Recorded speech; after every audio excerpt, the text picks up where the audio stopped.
que jo penso que és amb la que es fa més feina, que és que es discuteix sobre el que s'ha dit i es creen aliances i la gent es posa en comú a muntar les seves històries. Per això jo sempre dic que, tot i que hi ha una sessió a les 6 de la tarda o a les 5 de la tarda com avui i una a 2:15, aquest quart d'hora d'entremig és la vostra sessió i feu una feina també increïble. Anem a les fronteres de la democràcia.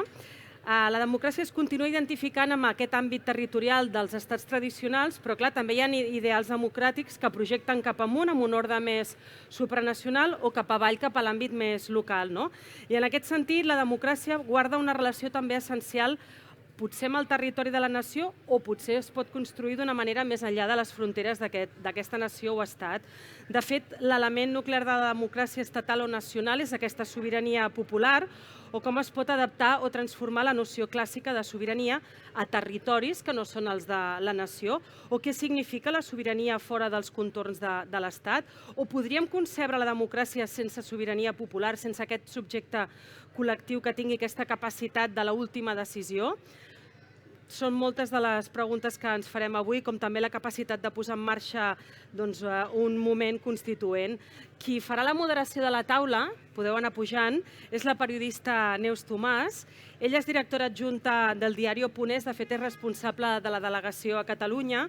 És cronista política des de fa 2 dècades, col·labora com a analista a molts mitjans, segur que la seguiu, a Televisió de Catalunya, a La Sexta, a Catalunya Ràdio, a RAC1, a la cadena SER, a Ràdio Nacional, i de fet hem de dir que també és autora, una de les autores del llibre Toda la Verdad.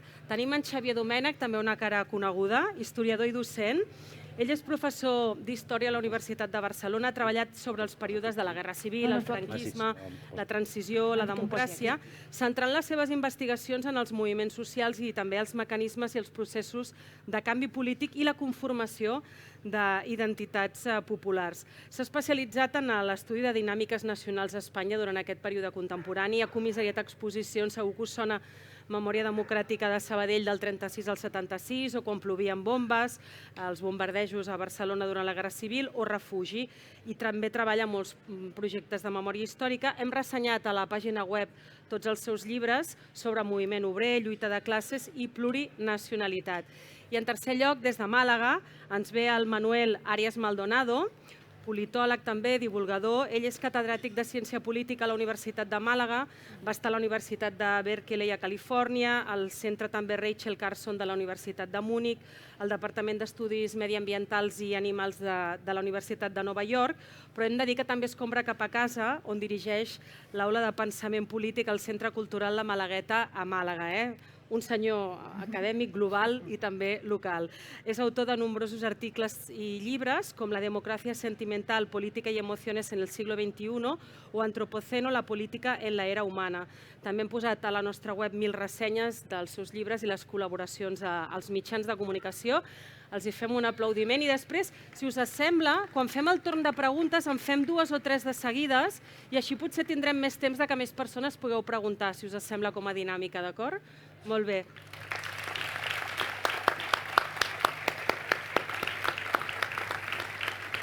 Bé, bona tarda a tothom. El primer que hem de dir és que un dissabte a la tarda ens haguem trobat per parlar de les fronteres de la democràcia. És d'aquelles coses fantàstiques que només pot aconseguir una cosa com la Bienal del Pensament.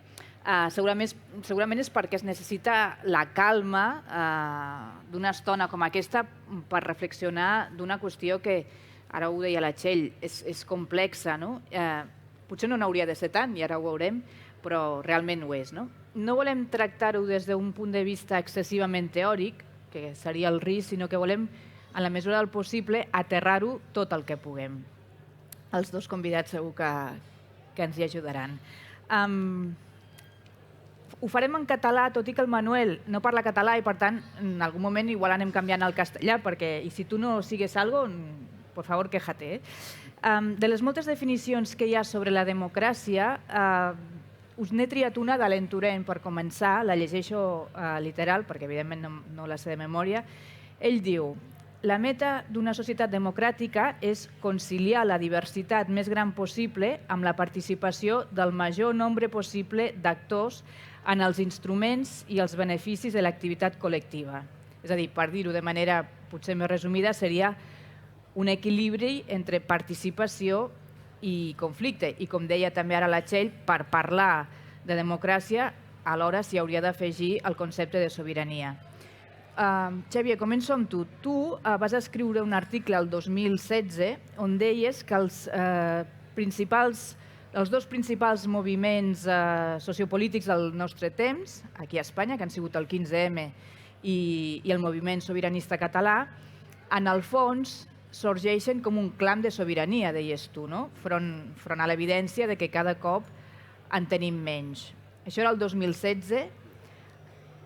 Com diries que estem ara? Millor, pitjor o igual? Home, jo diria que estem, en termes globals, perquè suposo que després ja entrem més en matèria espanyola i catalana, en termes globals, les crisis que van portar aquests moviments sociopolítics d'arrel diferent i a vegades fins i tot confluent, a vegades contradictòria, que van portar aquest clam de sobirania, que era o sobirania nacional, clarament en el cas del procés, però que era una sobirania nacional que s'explicava, això també és molt, s'explicava com la capacitat de construir a partir d'una tàbula rasa una nova societat, és a dir, l'horitzó d'esperança republicana era la capacitat o la vocació de que es podia començar de zero, és a dir, que podien començar de zero la societat catalana i començar a escriure una pissarra que aparentment estaria buida, i en el cas del 15M, quan es reclamava des de les places, evidentment, queremos democràcia real, era molt evident que s'estava apel·lant a una absència. És a dir, es demanava allò que es pensava que no hi era, que jo estava bastant d'acord, que no hi era, no és que no hi era, i per tant també reclamaven un retorn a la sobirania popular front a allò d'aquell altre lema que era no somos mercancías en manos de políticos y banqueros, una sobirania popular, una sobirania del poble front al que s'entenia que s'havia sostret. És a dir, la capacitat de decisió sobre les nostres vides estava sostreta, en aquest cas, per políticos, financieros i banqueros. Com estem ara, gairebé 10 anys després? Home, jo diria que els problemes que tenen a veure amb aquest reclam de sobirania ara són enormes. És a dir, en el 2008, que això es veu molt potenciat per dues coses. Un, per l'esgotament del model o l'hegemonia neoliberal, que d'alguna manera el neoliberalisme havia colonitzat gran part de la política d'una forma molt àmplia i de la societat i explicava que els poders públics i l'Estat tenien poc a dir sobre aspectes essencials de la nostra vida, com l'economia, que no podien participar en això, que s'havia de deixar al mercat lliurement, que l'Estat tampoc no havia de garantir els nostres drets socials. Bé, aquesta hegemonia neoliberal va quedar clarament esquerdada el 2008 i, de fet, tan esquerdada que ara, quan ha sortit una nova primera ministra britànica i ha decidit que era la filla de Margaret Thatcher i que el millor que podia fer era fer les receptes de Margaret Thatcher, l'hòstia que s'ha fotut ha sigut gloriosa, absolutament gloriosa, no? I, de fet, aquí a Espanya, el Moreno Bonilla, que va voler intentar copiar-la en el cas d'Andalusia, tot aquest debat que jo estava al·lucinant, que va colonitzar els mitjans de comunicació durant 2 setmanes, ha parat de cop. I ha parat de cop perquè el neoliberalisme ara ja és insostenible, fins i tot per les pròpies èlits. Fins i tot per les pròpies èlits. En aquest sentit, això és el que explica el que passa a 2008 i aquest, o explica en part, ja sabem que tot és més complex, explica en part aquest reclam de sobiranies aquí i globals. Però ara el que estem vivint és, hem viscut la crisi del Covid, que clarament ens ha parlat de les necessitats de les sobiranies pel control de les nostres vides, dels cuidados, etc. Estem vivint una crisi energètica brutal i creixent i que no sembla tindre horitzó final en aquests moments, una crisi energètica que probablement pot augmentar les desigualtats, pot augmentar les guerres i els conflictes i davant de la qual probablement s'haurà d'apel·lar a sobiranies econòmiques de tipus regional.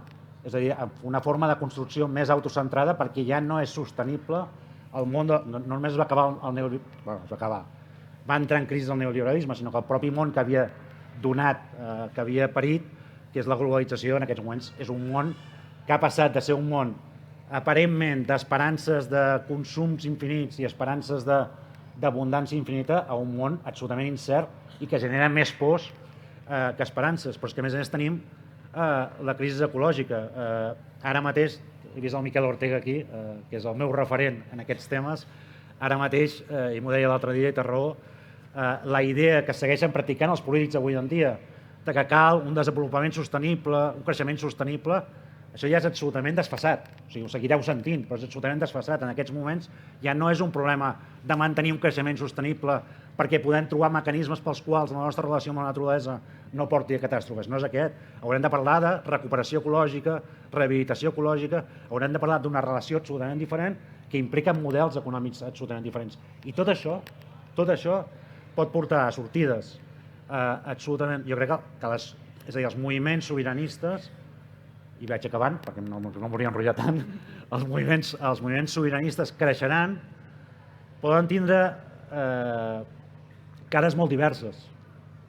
És a dir, davant d'aquest món incert, davant d'aquest món en el qual tantes coses estan funcionant malament, tantes promeses incompleses s'estan donant, pot aparèixer la perspectiva de l'ordre i l'opció conservadora, l'opció reclosa, l'opció absolutament tancada amb elements d'exclusió, no d'inclusió, d'identitats tancades i no identitats obertes, o hi ha l'altra alternativa que són moviments sobiranistes de tipus, diguem, progressistes, inclusius, oberts. Però la veritat és que jo crec que evidentment la situació no és millor, però que això no vol dir que s'acabin els reclams de sobirania, sinó ans al contrari. El que es produirà és un creixement d'aquests moviments. ¿Tú, Manuel, estás de acuerdo que vamos a asistir a un crecimiento de este tipo de movimientos? Y después, tú eres autor de un libro, de varios libros. Uno es Sueño y mentira del ecologismo, naturaleza, sociedad, democracia. Y hablaba Xavi de cómo los movimientos ecologistas también, en algunos casos, pueden tener esa petición de recuperación de soberanía. No sé si me gustaría también que hablases de eso porque es tu tema, ¿no? Sí, gracias. Bueno, buenas tardes a todos y muchas gracias por la invitación, Ignacio. Es un placer estar aquí. Bueno, estoy más bien en desacuerdo, como quizá era previsible, pero me ha parecido muy interesante algunas referencias que ha planteado Xavier. Bueno, hay autores en el pensamiento político ecologista que incluso reclaman que se respete la soberanía del mundo natural respecto del ser humano. O sea que estamos hablando de un concepto que lógicamente da mucho juego. Y es probable que los movimientos ecologistas puedan ser interpretados como movimientos defensivos en el futuro que reclaman más bien, como el decrecimiento viene a sugerir, ¿no?, una nueva manera de vivir que se acerca un poco, porque me gustaría abundar en ese asunto, en ese año cero o momento cero de comienzo de una construcción de una sociedad nueva al que se ha referido Xavi, ¿no? Porque claro, esto del año cero es una fantasía, claro, no existe el año cero, ¿no? Lo que existe es la ilusión, en todo caso, de poder empezar como si fuera de cero. Y los discursos soberanistas, en un sentido muy amplio de la palabra, siempre han utilizado esa retórica a pesar de que la construcción política que se realizaba, por ejemplo, en los primeros Estados Unidos o en el primer Israel, no se realizaba sobre una base ausente de otros grupos sociales, ¿no?, sino que más bien se basaba en el aplastamiento de esos grupos sociales preexistentes, ¿no? Pero claro, es una tragedia humana, no empezamos nunca de cero, tampoco en nuestras vidas personales, aun cuando tengamos la ilusión de irnos, no sé, a California dejando atrás todo lo que tenemos, ¿no?, aunque solo sea porque el pasado nos persigue, ¿verdad? Claro, es interesante porque nos recuerda que el origen de los regímenes políticos a menudo está ligado al conflicto y a la violencia, y que la democracia no puede empezar o jamás ha empezado democráticamente. Eso es una especie casi de paradoja filosófica. No puedes decretar un censo democrático democráticamente, ¿no? Y esto, claro, lo que no me parece tan evidente es que debamos insistir tanto en el uso del término soberanía, cuando hablamos de democracia. Esto de la soberanía es una cosa que Carl Schmitt empleó con profusión y es un concepto que no se relaciona fácilmente con la democracia liberal. Y seguramente tengamos una discrepancia aquí de base entre una concepción liberal de la democracia y una concepción de otro tipo, ¿no? No sé si directa, más plebiscitaria, ¿no?, de la misma. En su origen, el concepto de soberanía es una recuperación que hace Jean Bodin, ¿no?, Juan Bodino, como decíamos aquí en la época del Imperio, que es un concepto olvidado de la Roma imperial y lo utiliza para designar el poder absoluto del monarca absolutista. Lo cual ya nos da una idea de la ligazón simbólica entre el concepto de soberanía y una concepción del poder como omnipotencia, a pesar de que el monarca absolutista ni gozaba de un poder omnipotente, porque había un pacto implícito con los súbditos que el propio Bodino ya señala, y además, bueno, lo que podía en la práctica un emperador medieval era mucho menos de lo que puede hoy un Estado autoritario como China, ¿no? Es decir, en términos materiales, ese poder nunca ha sido omnipotente. Cuando las democracias liberales empiezan a forjarse en el siglo XIX y en el XX, con mutaciones a veces trágicas, como las producidas por las dos guerras mundiales, bueno, digamos que la soberanía acaba por designar la capacidad de una comunidad, de un Estado, para ordenar su territorio. Pero dentro de una democracia lo que hay son competencias repartidas entre distintos órganos estatales y entre distintos poderes, que no siempre gozan de competencias, digamos, formalmente atribuidas, como los mercados o como los medios de comunicación, digamos que ejercen poder de otra manera, no como el Estado. Entonces, cuando hablamos de fenómenos como el Brexit, como su famoso lema Take Back Control, ¿no? Recuperemos el control, la Grecia del referéndum de Syriza, cuando la crisis del euro, o incluso el Prusés, yo creo que hablamos de movimientos que confunden el querer y el poder, ¿no? Es decir, son, parafraseando a Marina Garcés, que es una filósofa muy querida en esta ciudad, disparadores de imposibles. Porque, ¿qué es eso de recuperar el control? ¿No? El propio Tsipras hizo un referéndum y ante el resultado mediante el cual la ciudadanía griega rechazaba el acuerdo con la Troika, pues llegó a un acuerdo con la Troika. No se podía hacer mucho y podía quizá haber preguntado a los griegos si querían salir del euro y empezar de cero. No lo hizo.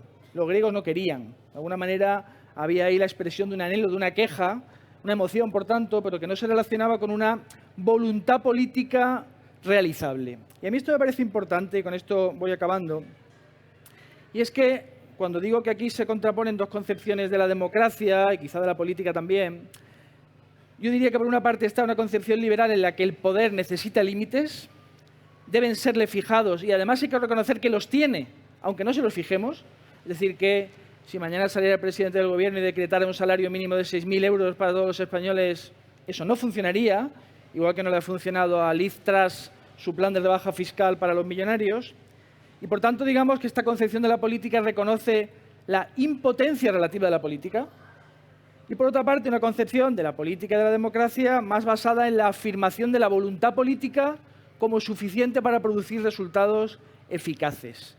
Y hay aquí lo que yo he llamado en otro libro una nostalgia del soberano, una nostalgia de ese poder omnipotente que en realidad nunca existió, pero que creemos ante nuestras frustraciones actuales que algún día quizá podamos tener.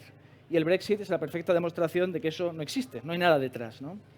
Ahora os preguntaré por el papel de los estados que citabas, pero me ha parecido que Xavi se iba moviendo en la silla un poco. Es que, claro. No, porque me ha parecido muy interesante, pero no sé si te corta el No, sigue, por favor. Voy muy rápido, o sea, seré casi telegráfico. Primero, es cierto que el Estado liberal y soberanía no siempre han... primero porque tampoco el Estado liberal es sinónimo de democracia. La mayoría de estados liberales en la Europa del siglo XIX y siglo XX no han sido democráticos. Esa idea de capitalismo igual a liberalismo igual a democracia es una idea que puede ser muy interesante, pero tan interesante como falsa. Es decir, la mayoría de estados liberales no han contado con sufragio universal y no querían contar con sufragio universal como una medida como específica o mínima de lo que se considera democracia. Lo que te refieres de soberanía, pero hay distintas tradiciones de soberanía. O sea, una cosa es Bodino, que ciertamente crea ese concepto para justificar las monarquías. Bodino es un pensador muy interesante que también escribió cómo torturar a las brujas. Es un personaje brutal que siempre se refiere como raíz de la construcción de la idea de la soberanía actual, pero hay otras raíces que creo que que tienen más que ver con la actualidad. Evidentemente, no en el caso español, pero Althusius, evidentemente, que es otro concepto que no tiene nada que ver con el Bodino, pero también toda la tradición de la Revolución Francesa o la propia tradición de Madison, de la Revolución Norteamericana, que hablan de soberanías compartidas, que es también otro concepto para mí de soberanía. Lo digo porque muchas veces tengo la sensación de que cuando se produce el debate sobre las soberanías hay una especie de reacción, que es decir, ustedes están debatiendo sobre un concepto metafísico que no existe. Y se juega un poco a la bolita. ¿Dónde está la bolita? La soberanía no existe porque lo que existe, y ahí es donde, para mí, yo creo que te referías a Kelsen, lo único que existe son normas y distribución de competencias. Pero eso ya tiene un primer fallo que tú lo has señalado, es decir, mire, esto no empieza así. La norma no empieza con una norma. Bueno, si crees en Dios como fundante de todo, sí, pero la norma no empieza con una norma, empieza con un poder constituyente soberano, por tanto, en algún momento existió esa soberanía y la soberanía sigue, y aparte de que para mí, y ahí creo que tenemos una diferencia que es interesante, es esa idea de hay una normatividad, la Constitución, etcétera, etcétera, que es lo que genera el orden y la estabilidad en un mundo cada vez en más desorden y de más inestabilidad, lo que nos hace es quedarnos absolutamente atrapados en la defensa de un pasado que para mí es un mundo de ayer. No quiere decir que el futuro sea mejor, no estoy dependiendo de eso, para no afrontar que efectivamente hay soberanías. Y tanto es así que hay soberanías que en las constituciones, la Constitución española se habla de soberanía. Se habla de soberanía. Ahí nadie le ha dicho que es metafísica. O sea, cuando hay movimientos que reclaman la soberanía, se empieza a decir que la soberanía es metafísica, pero en las constituciones la soberanía está. Cuando el poder soberano se ejerce. Hay momentos de excepcionalidad. Por eso lo digo porque a mí me parece muy interesante este debate. Pero claro, citar a Smith solo como fuente de soberanismo es un poco bestia. Porque Xavi, cita la... Perdón, no quería extenderme más porque voy a tal. Pero que yo sí que creo que efectivamente, que es más, esa defensa de la normatividad cada vez hará que aquellos defensores de la normatividad apelen a la excepcionalidad no democrática, a mi parecer, porque son incapaces de gestionar la realidad con las normas establecidas. Y si eso no se afronta, y no se afronta el debate de las soberanías, cada vez ese espacio va a quedar más reducido e inservible y ineficaz. Es mi opinión. No, Xavi citaba la Constitución para aterrizarlo en el tema español.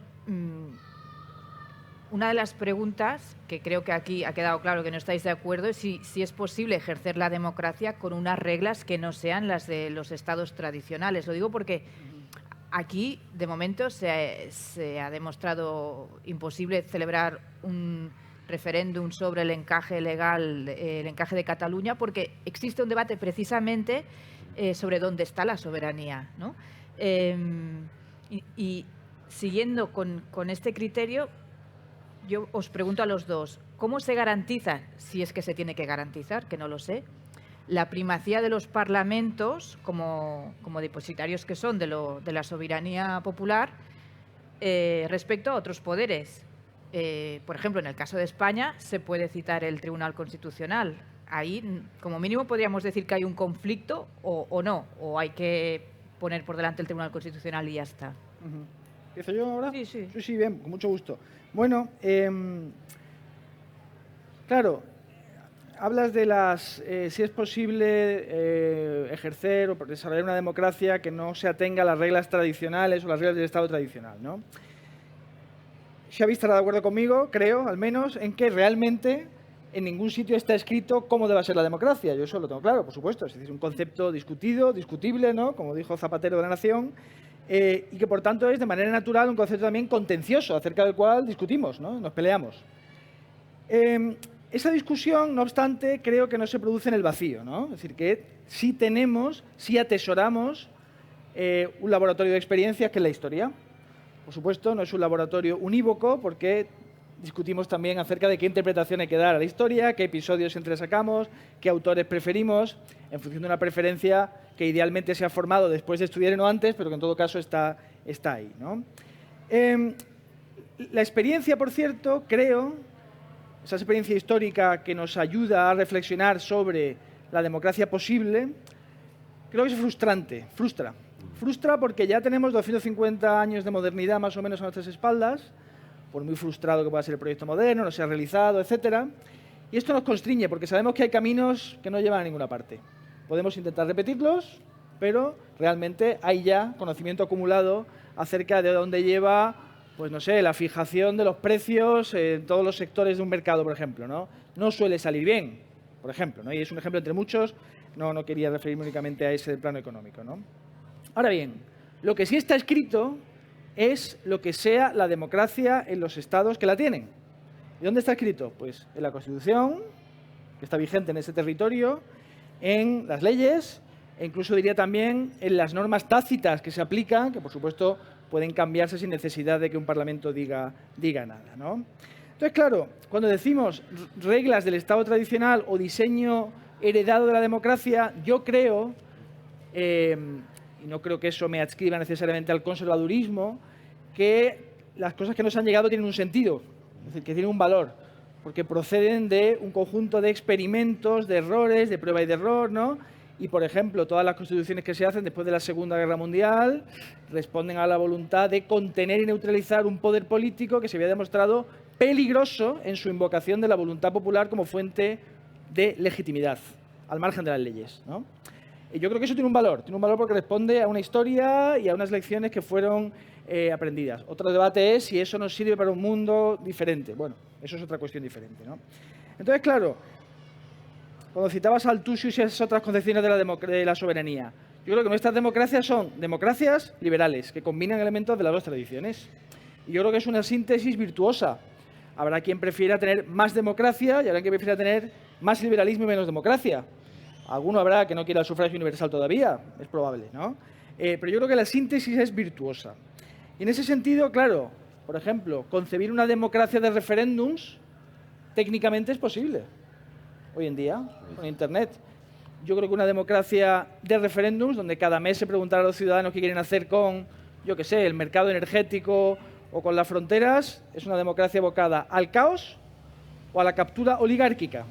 Es decir, en ambos casos, por un camino o por otro, acaba, creo, en el iliberalismo, como mínimo, y quizás, si no, en el autoritarismo, ¿no? Entonces, no sé si el Parlamento es el depositario de la soberanía, porque digamos que el Parlamento es uno de los poderes del Estado. Pero yo creo que lo que tampoco podemos afirmar es que los parlamentos pueden saltarse la ley. Es decir, que realmente no creo que el poder de un parlamento sea omnímodo solo porque es el lugar donde están los representantes de los ciudadanos. Y, por tanto, la tarea de los tribunales constitucionales en los sistemas liberales como guardianes de la Constitución y de la democracia, que también tiene mucho que ver con esa experiencia de los años de entreguerras, yo no lo pongo en duda. Quiero decir, a mí me parece razonable. ¿Que hay conflictos? ¿Que esos conflictos no siempre se resuelven de la mejor manera? Por supuesto. Las democracias son imperfectas porque los seres humanos lo somos, ¿no? Yo lo veo así. Yo intentaré... Yo soy historiador, por tanto, tiendo a pensar que la historia importa. O sea, que no te voy a negar esa parte. También que hay veces que la gente hace cosas porque no sabían que no se podían hacer. Es decir, que a veces o sea, la historia también demuestra, si es que demuestra alguna cosa, que no está escrita. Es decir, que hay capacidad de innovación y de cambio radical, que no solo es... como decía Marx, ¿no? El 18 brumario, el peso de dos muertos que oprime al cerebro de dos vivos, sino que también hay capacidad de innovar. Yo no me veo capaz de entrar en ese debate sobre si la democracia actual es una democracia iliberal. No iliberal, sí, es democracia iliberal, ¿eh? No, iliberal, porque yo creo que hay una transformación evidente de aquello que hemos construido como discurso de que suponemos de lo que es la democracia en las últimas décadas, para no decir en los últimos 30 o 40 años, y que eso no tiene nada que ver con los principios anteriores, tampoco, no sé, con el liberalismo a lo mejor tiene algo más que ver, pero por ejemplo, en la democracia actual, y hablamos de este Estado, en esta democracia se llegó a plantear sin referéndum, es cierto, y no había problema para no hacer referéndum. Incluso partidos que defendían el referéndum en Cataluña, defendieron en las Cortes Españolas que no se hiciera referéndum en este caso, que España firmará el TTIP. El TTIP era una intervención soberana sobre muchas decisiones comerciales de este país. Y ahí era una... Bueno, si partimos de que la soberanía es una concepción metafísica, no. Pero si pensamos que es algo que existe, era una sustracción clarísima de soberanía judicial, comercial y económica. Pero es que, por ejemplo, no voy a poner un ejemplo que venga de sectores, digamos, radicales o izquierdistas. El Tribunal Constitucional, que es una cosa de orden, bueno, últimamente está muy desordenado, pero pretende ser de orden. En 2004 se establece un dictamen, porque en ese momento se está planteando el debate sobre la posibilidad de una constitución de la Unión Europea. No sé si lo recordáis, porque esto después fue mal, hubo referéndums. Ahí nadie dijo que el referéndum era populista, no, ahí todo el mundo quería hacer referéndums. Hubo referéndums sobre este tema y había un problema, que si se constituía una constitución europea, ¿dónde residía la soberanía? Y el Tribunal Constitucional hizo un dictamen, el 1/2004, si recuerdo bien el número, en el cual planteaba que no pasaba nada. Hubo solo un voto particular, que yo estoy de acuerdo con el voto particular que decía, hombre, sí que pasa. Tenemos que reformar la Constitución española en su artículo primero porque es evidente que estamos construyendo otro tipo de soberanía. Por tanto, las democracias actuales, liberales o no sé qué, ya están cediendo soberanía constantemente. Ya están firmando tratados internacionales y están haciendo todo elementos para ceder esta soberanía. Tanto es así que, no sé, yo me acuerdo cuando yo estaba en el Congreso Español y en el Congreso se me decía esto de las soberanías compartidas no existe en ningún sitio. Jacques Delors estaba escribiendo un artículo para todos los diarios europeos que hablaba de soberanías compartidas europeas. Es decir, ese debate cuando se da para arriba no hay problema, porque eso es moderno, eso no es tribal. Cuando se da para abajo, entonces emergen toda una serie de prevenciones sobre esto. Y lo del Parlamento, yo creo que Neus estaba planteando lo de la ley, pero claro, aquí hay otro problema. Por eso digo que la normatividad, que yo puedo entenderla en años de estabilidad, esa defensa de la normatividad, ya hace aguas. Y voy a plantear el caso concreto del Parlamento. De 1900, creo que és el 89, no m'acordo molt bé, el Parlament de Catalunya fa la primera declaració a favor del dret a l'autodeterminació. Sembla que és això. Sembla que fot fins al 2013, fa 11 declaracions més. Sí? Pel dret a l'autodeterminació, 11 declaracions més de temes de sobirania, etc. I ningú no diu res. Ningú. El 2013, el Tribunal Constitucional comença a revisar per primera vegada una declaració i n'anul·la una part. Això seria interessant veure la part que no anul·la, però ens portaria altres llocs. I a partir d'aquí, sistemàticament, es comencen a anul·lar totes les declaracions i resolucions del Parlament de Catalunya. I jo crec que això és una intervenció, i això tampoc és nou. És el govern dels jueces de Lambert, de 1921. És a dir, perquè no només passa en termes de sobirania, passa en drets socials, passa en moltes altres coses. Per mi comença una distorsió. Una distorsió que s'empara i es legitima pel compliment de la norma. Però és una distorsió de la norma. Per què? Perquè tu anules declaracions d'un Parlament que no tenen efectes jurídics. Per què un òrgan judicial es situa a intervenir en els legislatius i coses... Esto, claro, seria discutible, però jo això... És a dir, quan es planteja la inhabilitació d'una sèrie de polítics, al Parlament de Catalunya hi ha un problema en aquella inhabilitació, perquè és una inhabilitació preventiva, en un dels molts casos, ara no me'n recordo ja quin és una inhabilitació preventiva i el jutge que ordena la inhabilitació diu això pot afectar el dret de representació política i pot tindre problemes a Europa. Llavors, ens ordena el Parlament, els parlamentaris, els ordena, jo hi era també, els ordena d'assumir que la persona és inhabilitada, però el vot se'l queda el grup parlamentari. És una cosa molt rara, tan rara que és en contra no només del reglament del Parlament de Catalunya, sinó que és contra la LOREC. O sigui, un jutge que et diu incompleix una llei. Per això et dic que per mi la idea de la normativitat no està funcionant, fa massa temps que no està funcionant. Hi ha masses distorsions a aquesta normativitat. Llavors, evidentment, sí, perquè la pregunta quina era?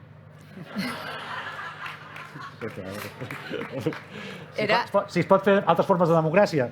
Sí. En el cas del referèndum el que es planteja és un conflicte entre sobiranies. I a més, per exemple, si ara el Parlament de Catalunya fes una cosa, no crec que la faci, però no estic d'allò, però per exemple, al Parlament de Catalunya se li prohibeix en aquests moments fer declaracions dient que s'ha de fer una comissió d'investigació de la monarquia espanyola, o declaracions a favor del dret a l'autodeterminació, o declaracions sobre no sé què. El Parlament de Catalunya té com a atribució reconeguda per la normativitat tota, té com a atribució la capacitat d'iniciativa de reforma constitucional. Aquesta atribució li permet al Parlament de Catalunya fer una pregunta i per la llei de referèndums la pot fer. Tot això jo crec que és legal, ja sé que ho podríem discutir, però estic convençudíssim que és legal. I podria preguntar, vostè està d'acord en iniciar una reforma constitucional per acceptar el dret a decidir? Si té la iniciativa de reforma constitucional, pot fer aquesta pregunta. O, mira, si la vols posar més heavy, vostè està d'acord en que la Constitució accepti la independència d'una regió? Pots fer-ho. I jo crec que sent això així, i crec que és absolutament legal, aquells que defensen la llei violentaran la llei. I aquí és quan s'acaba tot.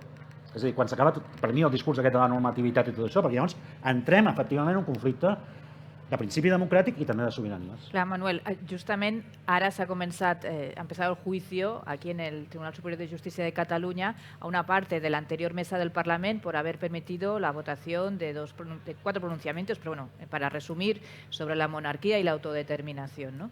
Pero, y es verdad... Y déjame poner un contraejemplo para entender lo que quiero decir.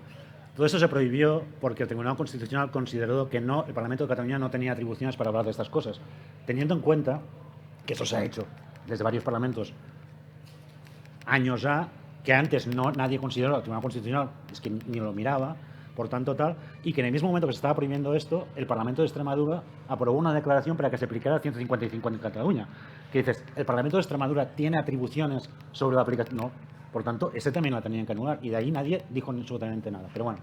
Pero más allá de los politólogos, los historiadores, los que opináis también, hay juristas como Martín Pallín que dice que el caso de este que estamos comentando, de las votaciones en el Parlamento, los jueces están invadiendo la soberanía del Parlamento. Y ya llevado al extremo, esto no lo dice Martín Pallín, os lo pregunto yo, si al final un Parlamento no puede debatir sobre determinadas cuestiones, como puede ser la forma del gobierno o sobre el derecho de autodeterminación, hay quien puede pensar que el poder de estas 12 personas, que son 12 que forman parte del Tribunal Constitucional, puede considerarse casi, no sé si ilimitado, pero prácticamente a la hora de controlar otro poder como el legislativo. ¿Hay un choque ahí o realmente el Constitucional es quien tiene la última palabra, sí o sí, por más que a Xavi no le guste? Bueno, muchas cosas, ¿no? Sí. Choques hay, conflictos hay.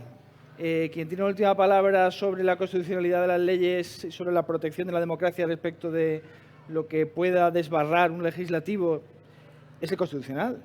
Es así. O sea, que realmente la última palabra la tiene. Y esa tarea del Tribunal Constitucional como guardián de la Constitución no está discutida en Europa en ninguna parte. O sea, cuando el Tribunal Constitucional alemán hace 4 años dijo que Baviera no tiene derecho a hacer un referéndum porque la Constitución es de todos los alemanes, nadie salió a la calle, y mucho menos el presidente de Baviera, a protestar contra esa sentencia.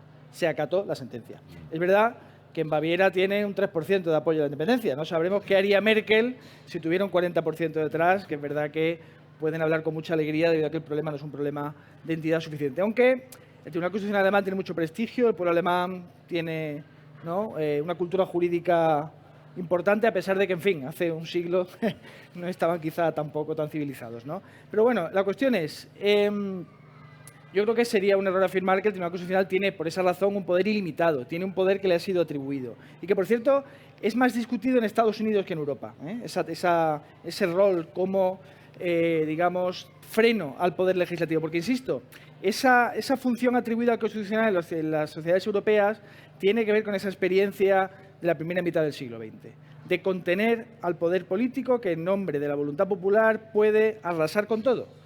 Y ese es el sistema de frenos, contrapesos, límites, que genera conflictos, inevitablemente. Xavi sabe perfectamente cuál es el papel de los conflictos entre los estados sureños y el Tribunal Supremo americano en la construcción del federalismo en Norteamérica. O sea que realmente esos conflictos han sido, a su vez, fuente a menudo de innovaciones institucionales. Ese freno, digamos ese conflicto, no puede evitarse.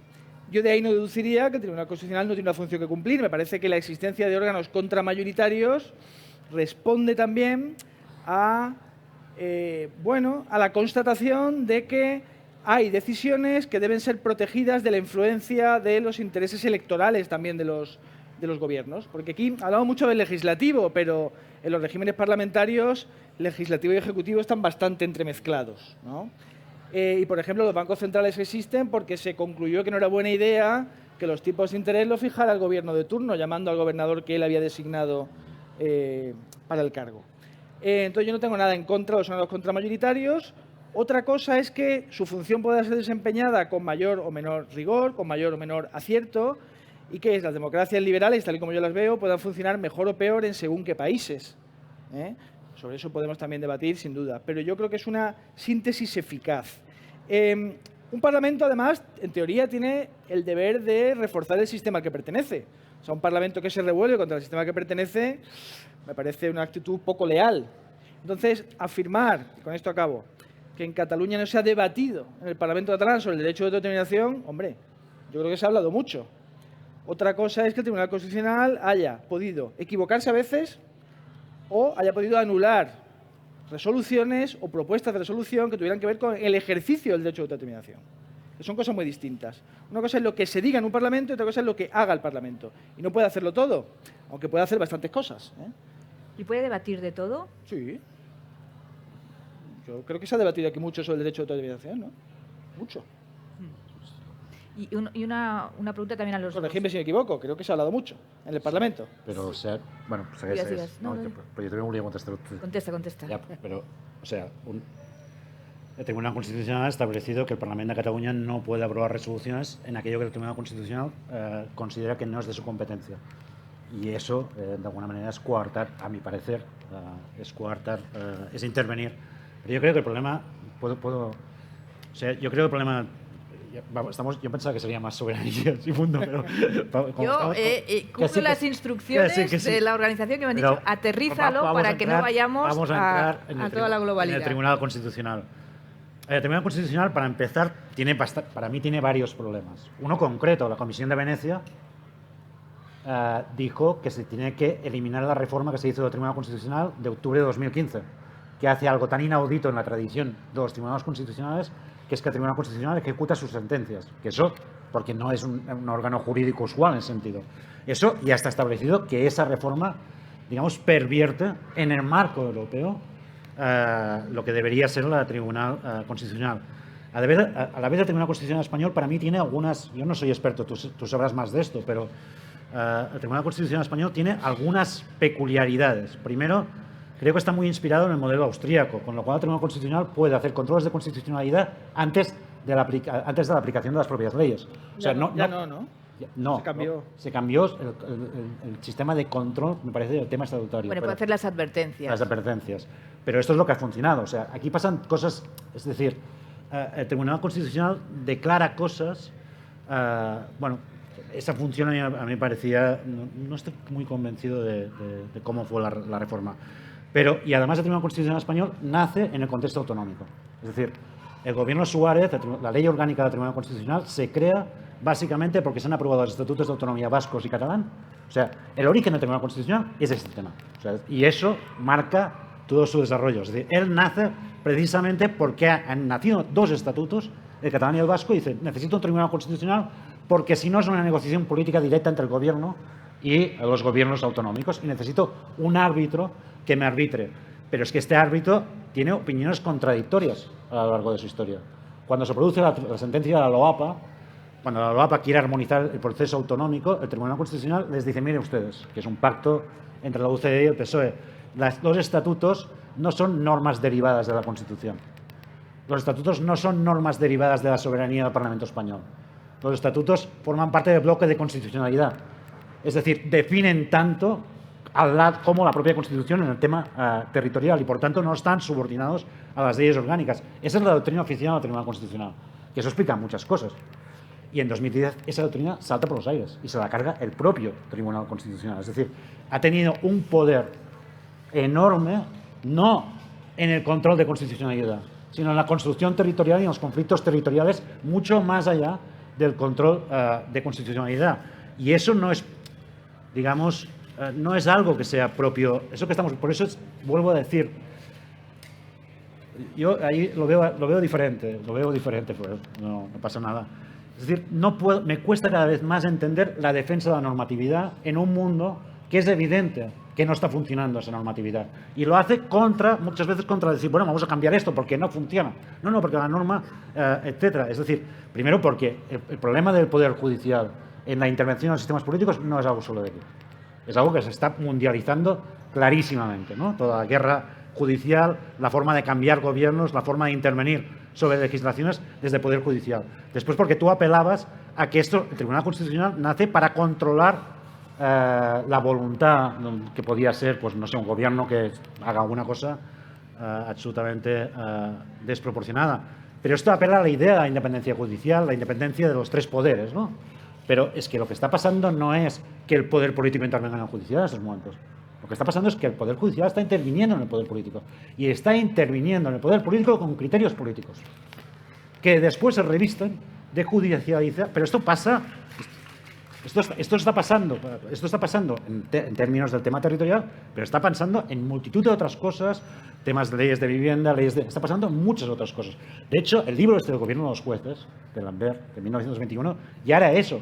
Es decir, está pasando, en el caso de Estados Unidos, está pasando que se está creando un gobierno de los jueces que está impidiendo, además lo dice ahí claramente el libro de análisis, está impidiendo que las leyes que favorecen a los sectores sociales más desfavorecidos se puedan tirar adelante, porque son sistemáticamente estas leyes son sistemáticamente tumbadas por el Poder Judicial, no con criterios judiciales o legales, sino con criterios políticos. Y yo creo que eso está pasando. Y se podría decir, no, eso no está pasando. Entonces entraríamos en una discusión de hechos, a ver si ha pasado o no ha pasado.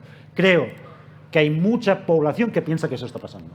Y eso genera un problema de legitimidad enorme en un poder, que es el Poder Judicial, que lo siento mucho, o sea, que ese poder, con toda esa la sabiduría legislativa, está hecho trizas en estos momentos. Está hecho trizas, o sea, solo hay que ver el Consejo General del Poder Judicial.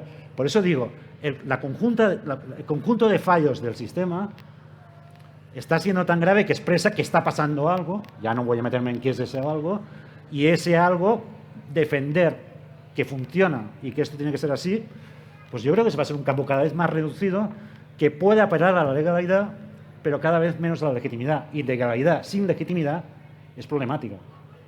Pero es problemática, pero también es complicado contraponer legalidad y legitimidad, ¿no? Porque no hay una respuesta evidente. Quiero decir que no siempre están en el mismo plano, por supuesto, y luego no son conceptos equiparables. No sé cómo lo ves, Manuel.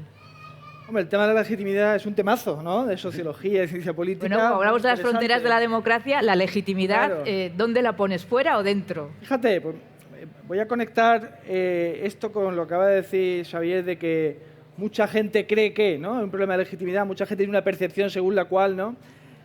En fin, puede ser. Yo creo que eso no da la razón a las mayorías, ¿no? La gente puede equivocarse, puede tener una percepción equivocada de las cosas, puede querer cosas que no deben ser, ¿no? En fin. Pero Max Weber, el sociólogo, claro, él hizo una definición de legitimidad que es muy bonita, que es sociológica, que él dijo, es legítimo aquello que creemos legítimo. Es decir, que en una sociedad uno puede creer que es legítimo el mono Raimón y darle el gobierno. Y si se le considera como tal, en la práctica es legítimo. Claro, entonces esa concepción de legitimidad está separada de lo democrático, no tiene nada que ver con, porque no introduce criterios de validez, ¿no? Cuando introducimos criterios de validez democrática, decimos que algo es legítimo cuando ha habido una participación suficiente de todos en la producción de esa norma. Pero eso tampoco es suficiente, por eso puede conducir, no sé, a las leyes racistas en el sur de Estados Unidos en los años 60, ¿no? Entonces se introduce la corrección liberal que garantiza que los derechos de las minorías y los individuos van a ser respetados. Entonces, cuando tienes esa construcción finalmente más o menos sofisticada, que a mi juicio es la democracia liberal, en principio, legalidad y legitimidad son lo mismo, en principio. Porque las leyes se aprueban de acuerdo con procedimientos que son inclusivos en la medida en que pueden ser inclusivos, respetuosos del marco general constitucional, ¿no? Porque así debe ser, etcétera. Y tienen detrás el respaldo de la representación política a través del voto. Quien crea que una norma legal no es legítima, ¿qué invoca? Invoca su opinión, ¿no? Un cambio de la norma, ¿no? Sí, eso viene después, pero primero invoca que eso es injusto, o que eso es incorrecto, que eso está mal. Que es lo mismo que hace el desobediente civil, ¿no? El desobediente civil que dice, yo no quiero hacer el servicio militar, ni quiero tampoco hacer la objeción de conciencia. Esto es injusto. Voy a la cárcel, sirvo de ejemplo, soy desobediente. ¿El desobediente tiene razón a la fuerza? No, puede tener razón o no tenerla. Ya nos ponemos de acuerdo sobre si la tiene o no. Seguramente aquellos que desobedecieron civilmente contrapongamos la esclavitud, hoy concluimos que sin duda tenían razón. Pero la historia también está llena de desobedientes que se equivocaron. E incluso de quienes eran tan desobedientes que cogieron las armas para combatir con violencia política un régimen político que podía ser autoritario, pero también ha sido democrático en Europa, ¿no? Entonces, claro, al final, ¿cómo resolvemos el conflicto entre legalidad y legitimidad? Bueno, quien crea que una norma legal no es legítima tendrá que luchar por cambiarla. Porque la alternativa, si no, es la violencia política, y al principio no estamos de acuerdo con ella, ¿no? Con lo cual, contraponer legalidad y legitimidad es peligroso en la medida en que, bueno, creer que vivimos en un orden político ilegítimo, yo creo que no es correcto, pero si sumas una cantidad de gente suficiente que lo piensa, eso puede crear problemas graves, lógicamente, ¿no? pero que en principio és un tema muy peleagudo. Com ho fas? És un tema delicat, però jo contràriament crec que no només no és perillós, sinó que és necessari. És a dir, perquè a més tu estàs apel·lant a problemes que pot generar el tema de legitimitat, legalitat, però hi ha altres problemes històricament molt potents sobre el concepte d'obediència de vida. És a dir, el concepte d'obediència de vida ha portat a desastres humanitaris enormes. Per tant, que el ciutadà s'hagi de plantejar davant d'una decisió legal si és legítima, home, apel·la a una idea de ciutadania democràtica, per mi. O sigui, no una idea de ciutadania que només pensa que la llei ja ho soluciona tot. Tu has apel·lat també a la desobediència civil. Clar, has dit, bueno, però jo és que em costa entendre la història d'una part del segle XX, els avenços socials, que després d'haver avenços legislatius sense la desobediència civil. És a dir, és que, per tant, que aquells senyors o aquelles senyores s'hagin plantejat que hi havia una cosa que era legal però que no era legítima, fins i tot en democràcies liberals, ha sigut positiu. Clar, això, per tant, aquest debat és un debat que jo crec que està en l'essència del manteniment de la democràcia. Per mi la democràcia no és la llei. La democràcia són uns valors, són unes actituds, són unes formes de lluitar. Tampoc jo crec, i aquí hi ha una diferència, que l'estat liberal hagi portat la democràcia. Jo crec que la democràcia l'han portat els moviments. O sigui, els estats liberals, històricament, ara hi han passat molts segles, però la major part de la seva història no han sigut democràtics i ho han estat perquè hi ha hagut moviments populars que els han obligat a ser democràtics, desobeint el que era un estat de dret.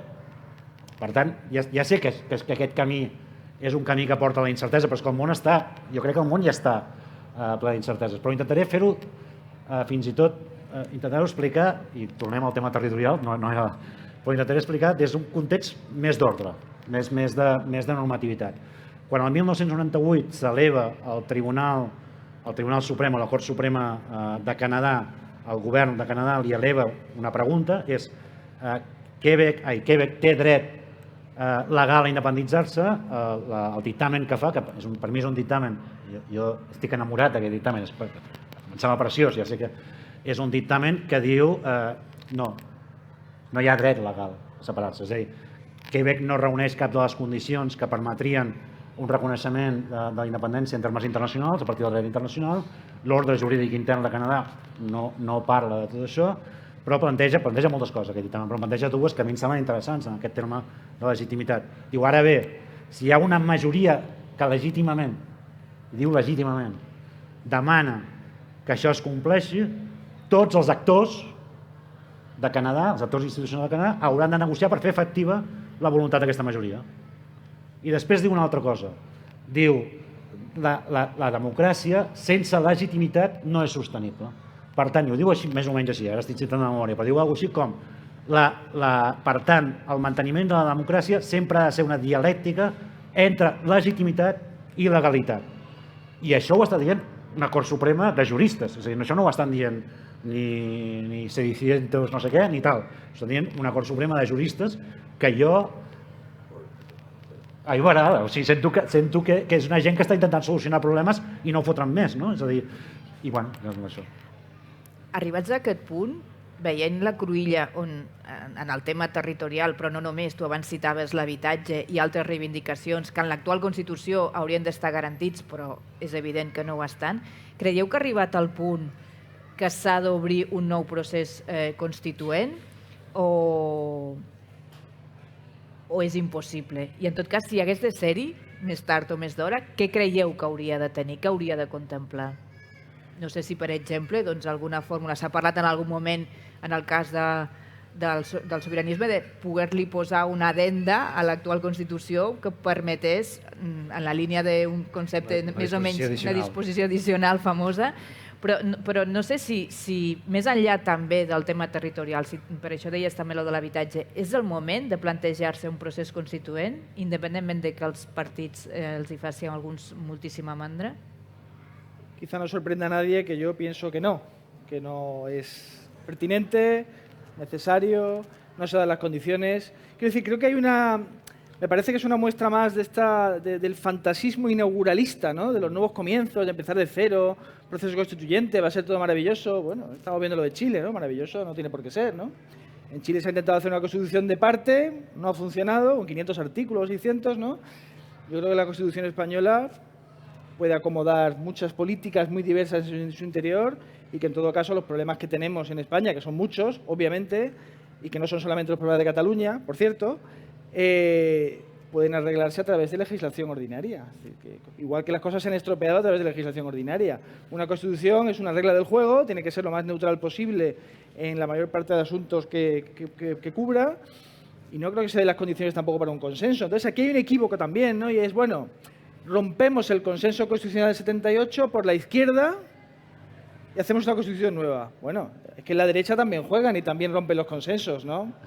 Entonces, creo que no es tan sencillo. Perdó. Yo lo voy a plantear de otra manera. Què passa si no hi ha un procés constituent? Lo voy a plantear no contrafàctico, perquè és veritat que ara mateix no... La Constitució espanyola és una Constitució que ha sigut en els més... Ara quants anys té? Ja 78 fins ara? No sé, més de 50 anys de història. Ha sigut reformada 2 vegades. Només 2. I a més té un articulat que fa difícil la reforma. Fa difícil la reforma. Les 2 vegades que ha sigut reformada ha sigut per temes externs. El Tractat de Maastricht de 1992, quan Espanya es converteix en país fundacional per primera vegada de la Unió Europea, obliga una primera reforma de la Constitució espanyola, i la segona és l'agost del 2011, quan als carrers es reclamava sobirania, no som mercancías, no som mercaderies en mans de polítics i banquers, hi va haver una reforma express per una carta del Banc Central Europeu. Per una carta del Banc Central Europeu, a l'article 135, situant la matriu, per mi, ja sé que serà discutible, la matriu neoliberal en el mig del pacte social del 78, que per mi fa explotar el pacte social del 78. Ho dic perquè, per això ho dic, vull dir que sembla que no hi ha estabilitat, és a dir, ja ha patat moltes coses. Però no s'ha reformat mai per temes interns, que bueno, algo haurà passat, no? Perquè han passat molts anys i no s'ha reformat i sembla que és difícilment reformable. Vull posar un contraexemple al contraexemple. La llei fonamental de Bonn, que deien que la Constitució espanyola en part s'inspirava en la llei fonamental de Bonn, en els seus primers 70 anys d'història ha sigut reformada 62 vegades. Gairebé una per any, sense generar cap mena de tal. Probablement la llei fonamental de Bonn té, per mi, més possibilitats de mantenir-se en el temps que la Constitució espanyola. Perquè una Constitució que canvia tot i tu no tens capacitat de reformar-la i només la reforma quan t'ho diuen des de fora, per mi té problemes de manteniment. Una Constitució que té problemes de manteniment, a més, en coses que poden semblar, jo diria, molt de fonamentals, ja els diré. Però, per exemple, si ara el rei actual i la seva dona, la seva esposa, la reina, tinguessin un fill, aquest hauria de ser el nou cap d'estat, contravenint el principi de la igualtat o la no discriminació per raó de sexe, en una figura que és com el cap d'estat.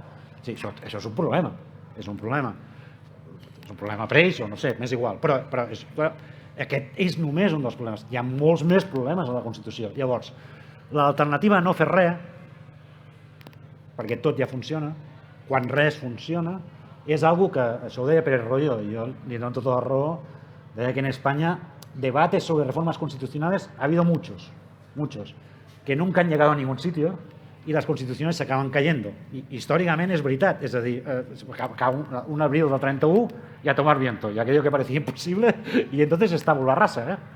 No, ya es verdad que todo el pasado actúa, pero la Constitución se inicia en blanco y vamos a empezar a escribir. Problemàtica. No dic, i hi ha molts agents, no d'allò. Jo entenc que el manteniment de la Constitució espanyola tal com està, ho plantegem d'una altra manera, el manteniment de la Constitució espanyola tal com està portarà inevitablement un procés constituent. No sé si demà passat o dintre de 10 anys. És a dir, que la idea de que no s'ha de fer un procés constituent és el que portarà precisament aquest procés constituent. I aquesta Constitució per mi és dir, bueno, 3 o 4 coses. Evidentment, jo que hi ha coses que són bàsiques, és a dir, estem parlant de sobirania, estem parlant de la Constitució espanyola, el Tribunal Constitucional, però això té molta importància. Però estem en un moment de canvi climàtic, de crisi energètica, de guerres a Europa, estem en un moment brutal en el qual la definició de la democràcia ja no és si el capitalisme, allò que deia el David Fernández, que està per aquí, que és, com deies, quanta democràcia aguanta el capitalisme? sinó és quanta civilització aguanta el capitalisme. És a dir, en aquests moments, allò que ni s'havia plantejat, que és el tema de model econòmic i el tema ecològic, és un debat constituent. Jo crec que és un debat constituent, perquè estem en un moment on estem arribant als límits del creixement o d'aquest model de creixement, i això serà un debat constituent. I si no ho és, llavors és que estem absolutament secs a tot. Perquè, bueno, no sé, és que s'acaba l'energia, tot això. Després hi ha el pacte social. És a dir, és evident que s'ha de tornar a parlar del pacte social. És un pacte social que ja no és en debats de termes neoliberals o keynesians. És que el neoliberalisme no existeix. L'economia actual, la privada, existeix perquè està dopada per sistemes públics. És a dir, en aquests moments existeix per això, per tant s'ha d'anar a un nou model de definició econòmica. I en el cas territorial jo crec que s'ha d'arribar a un nou pacte fundant. I posarem un exemple també molt concret del contrafactual. Diguem que hi ha possibilitat que hi hagi una reforma constitucional. Que es posen d'acord tots, i hi ha una reforma constitucional. No un procés constituent, una reforma constitucional. I fan un referèndum, es fa un referèndum a tota Espanya sobre la Constitució espanyola. I que prèviament no has encarat el conflicte polític en Catalunya. Aquell referèndum sobre la reforma constitucional a Catalunya es converteix en una altra cosa. I per això molts actors polítics tenen por, i això ho sé de primera persona, tenen por d'encarar una reforma constitucional. És a dir, el conjunt de problemes que no soluciones no desapareixen. Encara que la llei segueix igual, no desapareixen. Només se'n van acumulant cada cop més grans i fan cada cop més impossible que tu facis canvis. Per tant, és probable que tu tinguis raó de dir, escolti, ara mateix no hi ha forces constituents a no sé on. La Primera República no va arribar perquè hi haguessin molts republicans a Espanya. Va arribar per la incapacitat absoluta del sistema per si mateix. És a dir, l'alternativa a que no hi hagi un procés constituent, per mi, és que dintre, no sé si serà 2 anys, 3 anys, o 4 anys, o 10 anys, però no massa més temps, hi haurà un procés constituent, perquè no aguantarà el sistema. És una hipòtesi. De trabajo. Igual estamos en Barcelona, igual desde Málaga hay una perspectiva distinta, pero Manuel, tú en un manifiesto que firmaste en el 2016 junto a otros profesores, economistas, creo que había también algún periodista, se afirmaba, leo, la España plural tiene sentido si se reconoce una España en común como lugar de encuentro. De lo contrario, solo es retórica al servicio del nacionalismo. Se dan lecciones de pluralismo al Estado mientras se anula el pluralismo en el seno de cada comunidad. Ahora comentaba Xavi, ¿no? En función de cómo se plantease la votación, pues aquí se votaría pensando seguramente de manera distinta que en otras comunidades, ¿no? ¿Tú crees que ha llegado un punto en que ya no es posible ver España como un punto de encuentro? Pregunta un poco metafísica, ¿no? Bueno, pero... he citado No, ya, bueno. tu artículo por eso. Manifiesto. Manifiesto, perdón. Me acuerdo de cuál era. Vamos a ver, ahí se hace referencia al hecho de que siendo la Constitución española, aunque supongo que mucha gente estará aquí en desacuerdo con eso, una Constitución que reconoce el pluralismo, la pluralidad interna de España, inicia un proceso de descentralización política que da lugar a comunidades autónomas con la distinción entre nacionalidades históricas, etcétera. Las comunidades autónomas como tales no está claro que hayan sido unas entidades políticas exitosas desde el punto de vista de la promoción de su pluralismo interno. Yeah. Y en aquellas en las cuales hay una tradición nacionalista más fuerte, creo que se han desarrollado políticas de nacionalización donde ese pluralismo ha quedado más menoscabado que en aquellas donde no existe esa tradición, no hay una coexistencia de 2 lenguas. En Andalucía no tenemos demasiado problema con eso, por ejemplo, ¿no? Pero sí que ha habido un problema de falta de pluralismo político durante 37 años, ¿no? Ha tardado mucho en cambiar el gobierno en Andalucía. Salga bien o mal el actual, la cuestión es que creo que las comunidades autónomas han tenido un problema con eso. ¿Es España un punto de encuentro? Habrá que ir a las encuestas. Habrá que ver si hay un número suficiente de españoles que crean que lo es y logramos entendernos también acerca de qué es eso de España como punto de encuentro. Si hay desafección hacia España en amplios sectores sociales o en sectores sociales de aquellas comunidades autónomas donde la tradición nacionalista es más fuerte, pues no lo niego, seguramente lo hay, claro. Claro, eso alcanza, digamos, un momento álgido con el procés, ¿no? Y ahora estamos en la resaca del procés. Hay que ver cómo se negocia eso. También aquí, es verdad que la desafección, la palabra como tal, el primero que la utilizó además fue en una conferencia en Madrid, fue el entonces presidente José Montilla, que no es independentista, y fue el que alertó en Madrid del proceso de desafección que él constataba y aquí y alertó de que podía ir a más y bueno, y fue sí, así. Pero esos procesos de desafección tampoco son independientes de los actores que promueven la desafección, ¿no? ¿Cuánta gente quiere la independencia en el País Vasco? No sé, mínimo histórico, ¿no? 17%. Hasta que el PNV diga que toca la independencia, entonces subirá al 40%.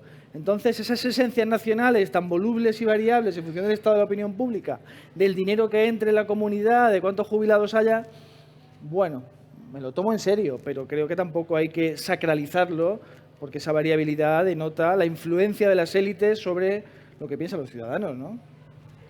No es independiente de la existencia de esos actores. Sí? No, jo crec... No estoy de acuerdo. Si dijera lo mismo que él sería muy aburrido. Ya ¿no? entraría en el tema del pluralismo interno, pero bueno, porque el sistema político catalán, por ejemplo, como un elemento, es de los más plurales que hay de largo. Bueno, la ley electoral... Casi no cabe nadie más ahí. No hay. Pero, No hay ley electoral aquí. Claro, se aplica la nacional que no, beneficia però, al nacionalismo. No, ara ja no me'n recordo ni què anava a dir. Si hi ha pluralisme o no? No, però el pluralisme no. Considerar que el tema dels moviments... Si España punto de encuentro. No, el tema de que Y es un España problema... como punto de encuentro. No, pero me voy a otra cosa. Yo España como punto de encuentro ya lo dejo para Ortega y Gasset y tal. Pero es un proyecto sugestivo en común. Esto, no, pero es que anava a parlar... Ara no me'n recordo. Anaves a dir el no, pluralisme. esa idea de que los movimientos, digamos, nacionalistas, de emancipación nacional, de liberación nacional, llámalos como tal, es un proceso básicamente de manipulación de las élites sobre la población. No siempre, no siempre. Claro, es que, pero además es no ver el signo de la época, pero además no ver el signo de la época, es decir, Eso es. por eso yo decía, la cuestión de la soberanía es una cuestión global, que atraviesa muchas cosas, y en los sitios donde hay cuestiones nacionales irresueltas, y en España las hay, en los sitios donde hay cuestiones nacionales irresueltas, toma la forma de reclamos de soberanía nacional. Y esto pasa en Escocia, pasa aquí, ha pasado en Quebec, va a pasar ahora con el tema del Brexit, con el tema Irlanda, que va a pasar. O sea, esto pasa. Y en otros sitios donde estas cuestiones no son así, no toma la forma de movimiento de soberanía nacional, sino otro tipo de movimientos también soberanistas. Y eso es el signo de nuestra época. Es el signo de nuestra época. Ya sé que no estás de acuerdo. Creo, ahora te voy a decir una cosa más. Creo que diciendo que la soberanía es un concepto metafísico no se va a ningún sitio ante esa colosal ola que es el signo de nuestra época. ¿Por qué el Brexit? Tú has dicho, el Brexit no lleva nada mal, pero pasó. O sea, decir, no, es que eso es metafísico, no ha llevado nada, no, pero eso pero está pasando, O sea, está constantemente, no, esto no, está pasando. Y el Brexit, el lema, ¿cuál era? Tú has dicho, recuperemos el control. Y ese lema llevó unas mayorías. Esto está pasando y esto va a seguir pasando y habrá movimientos de soberanistas reaccionarios, pero está pasando porque ya no, el problema no es la Constitución española, por eso digo a ver, vamos a ver.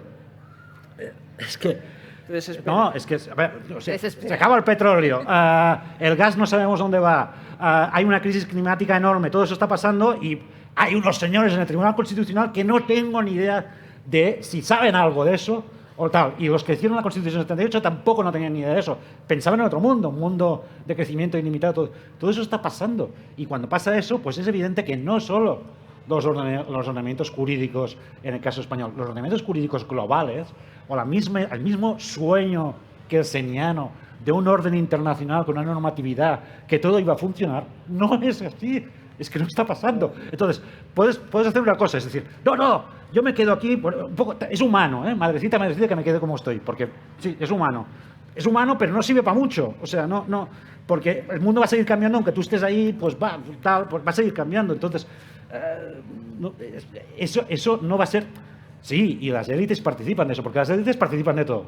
O sea, porque vamos a ver, las élites no tienen nada que ver con la construcción del nacionalismo español, nada que ver. No, hombre, por mucho que tengan que ver. Es decir, se utilizan argumentos. A veces es demasiado fácil ver la paja en ojo ajeno y no la viga en el propio. Sí, obviamente, eso es aplicable a todos, ¿no? A todos, sí.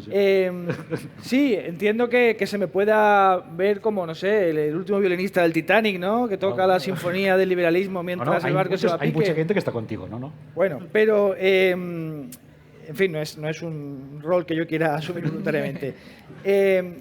Claro, el Brexit es también un ejemplo de, egoísmo de las élites, ¿no? Porque David Cameron quería neutralizar a los euroescépticos de su partido, estaba envalentonado con la victoria en el referéndum de Escocia, dijo, convoco esto y lo gano.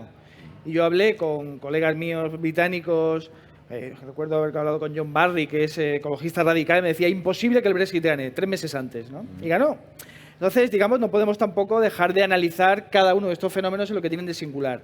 ¿Que hay una ola de soberanismo? Bueno, es uno de los signos de nuestro tiempo. No estoy seguro de que sea el único o que se lo pueda calificar así, ¿no? Pero creo que hay una clave ahí, que es cuando hablas de la época. Los movimientos de liberación nacional son una cosa del siglo XIX. Es un anacronismo. Bueno, y el Estado liberal... Espera, no, el Estado liberal está vivo y coleando. Está vivo y coleando. Pero en 2022, cuando tienes competencias reconocidas, dinero para realizar tus aspiraciones culturales, etcétera, no me parece una cosa imprescindible. No me parece que es la lucha de Garibaldi contra sus enemigos. No creo que sea el mismo fenómeno. Entonces, cuando hablas de la lucha de que la normatividad no sirve, y hablas de un mundo que se acaba, del fin del petróleo, etcétera, que por cierto, no sé si eso tiene que caber en la Constitución. Yo no digo que no sirva. Bueno, perdón. No, perdona, pero termino. Que el problema que veo es un problema de época, precisamente. Es de la falta de alternativas. O sea, la modernidad está exhausta. Podemos estar de acuerdo con eso. Algunos hablan de presente extendido, otros valdecantos a la de modernidad póstuma. Es decir, un momento peculiar. ¿Por qué lo he dicho antes? Tenemos detrás 250 años de historia, ya se han realizado las utopías y han fracasado. Y entonces estamos en la melancolía utópica. Entonces, estos fenómenos de demanda soberanista, de otro mundo es posible, del decrecimiento, bueno, son gritos de impotencia, creo, realmente. ¿A dónde vamos? No lo sé. Claro que el mundo cambia, claro que viene China, pero no creo que la solución esté en una asamblea. Es evidente que no estoy de acuerdo, pero te puedo preguntar una cosa. La defensa de que el orden existente es lo que se tiene que establecer y tiene que seguir No, yo no he dicho eso. Y que con la Constitución hecha en el año 78 ya funciona, que el Tribunal Constitucional ya funciona, ¿no crees que es una expresión de impotencia? Porque no está funcionando. El régimen del 78 no está funcionando. Bueno, depende de en qué o para qué, ¿no? El procés tampoco ha sabido romperlo. Por tanto, yo estoy de acuerdo contigo en que España tiene problemas que, por cierto, no necesariamente padecen otras democracias liberales, ¿no? Quiero decir que muchas veces nos ponemos las gafas españolas para juzgar toda una realidad que es la de la democracia liberal, etcétera, pero es que sigo sin ver cuál es la alternativa. Sigo sin ver cuál es ese proceso constituyente en el cual se van a poner de acuerdo los señores de Vox con los señores de Izquierda Republicana. Vale, pero el contrafactual que te he hecho, ¿tú crees que la Constitución del 78 va a estar 100 años así? Bueno, ahí hay una trampa, porque yo no he negado, porque no se me ha preguntado, que la Constitución española admita reformas. Me has preguntado por el proceso constituyente. Que te dejo que me digas muy rápido las reformas, porque toda esta gente tiene que tener la opción de poder preguntar. Dime, ¿cuál es la reforma, crees tú, más imprescindible? Si pudiéramos ponernos de acuerdo, yo cerraría el modelo autonómico, pero claro, creo que es imposible. ¿Lo cerrarías para dejarlo? Bueno, cerrarlo, un diseño racional, que las competencias de unos y de otros están claras, que todo el mundo esté de acuerdo, que si la financiación autonómica no dependa de la negociación cada 7 años que un gobierno abre o no abre, que los gobiernos autonómicos sepan lo que recaudan, para qué servicios se pagan, etcétera. Bueno, en teoría eso ya está. Lo que pasa es que luego... Bueno, él lo quiere fijar en la Constitución. Ya. No. Por eso en León van corriendo y dicen no, vamos a intentar una autonomía propia antes de que lo fijen en la Constitución. No quién tiene qué dinero, sino que quede claro quién tiene competencias y cómo las paga. Pero quiero decir que quieres poner el mapa de las autonomías en la Constitución, todo esto, ¿no? Sí. Lo han puesto fácil porque el moderador no tiene que existir y han anat fent, no? Perdona nuestra exaltación. No, por favor, serà per exaltació. Tenim per fer preguntes fins a les 8, llavors quasi que les anirem juntant, almenys per poder agilitzar-ho. Des d'aquí no veig molt. No se ve mucho, ¿no? Aquí. Sí, aquí hay una. Los focos de concierto de rock. Hola. Bueno, muchas gracias a los expositores. Me dio miedo escuchar la posición, la primera vez para mí, de que un poder judicial es intervencionista en un estado de división de poderes. Me da miedo. Yo soy de formación jurídica, ¿no? Entonces, y he trabajado mucho sobre el tema de la defensa de derechos, de acceso a derechos y de las garantías de los derechos. Las constituciones, bueno, vengo de un país de Latinoamérica donde sufrimos muchas dictaduras y los procesos democráticos han fortalecido ese acceso a derechos. Creo que hay que matizar un poco, que no quiere decir que hay que perfeccionar el sistema de poder judicial, que es una cosa, pero que tenemos que defender las institucionalidades que se han creado, fortalecerlas, pero no destruirlas y decir esto no sirve. Esto no sirve, el Poder Judicial no sirve. Podemos cuestionar que el Poder Judicial sea politizado, y puedo estar de acuerdo en eso, y no solamente en España, ¿sí? Pero tenemos que trabajar para que eso no suceda y fortalecerlo en el sentido de el control que el Poder Judicial hace de los excesos, no solo del poder, de los otros dos poderes, que puede ser el legislativo y también el ejecutivo. Y voy a bajarlo a un ejemplo para entenderlo mejor cuando no tiene formación jurídica. Un presidente, un sistema presidencialista o monárquico presidencialista, puede tener por decreto en un sistema democrático decidir autoritarismos o coartar derechos que están garantizados en la Constitución. Los derechos políticos, civiles, los derechos económicos, sociales, culturales. Las constituciones tienen que ser generales, ¿no? Tenemos normas programáticas que la ley normativa, en una pirámide de Kelsen, como podemos cuestionarlo o no, desarrollan esos derechos generales de la Constitución. Entonces, lo que yo sí creo, que el control de constitucionalidad es muy importante, pero importantísimo para haber garantizado el acceso a muchos derechos que hemos llegado hoy en este siglo XXI. Entonces, puedo entender la discusión del soberanismo y la situación catalana, pero creo que no tenemos que ser tan reduccionistas y solo eso. Una constitución engloba mucho más, pero mucho más, y todos los derechos que hoy los españoles tienen, de acceso a la salud, de los derechos, muchísimos políticos, sociales y muchas cosas que hay acá, que no es en todo el mundo así y en todas las democracias, que creo que hay que valorizar eso en España. No se ve eso, digamos, en la discusión. Yo entiendo el punto, pero creo que hay que tener mucho cuidado en decir el Poder Judicial no sirve, es intervencionista.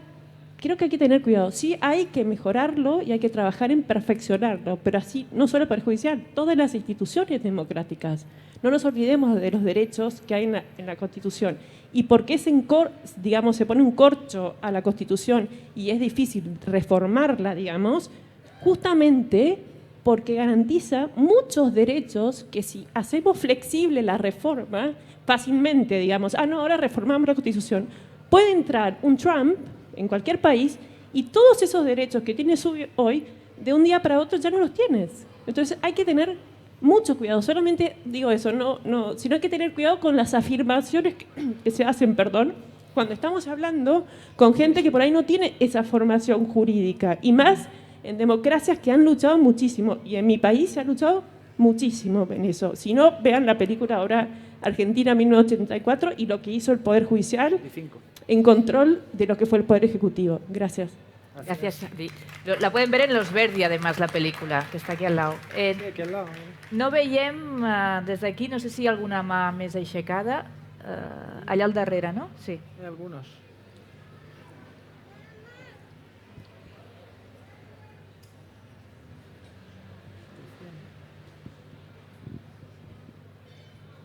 Buenas tardes.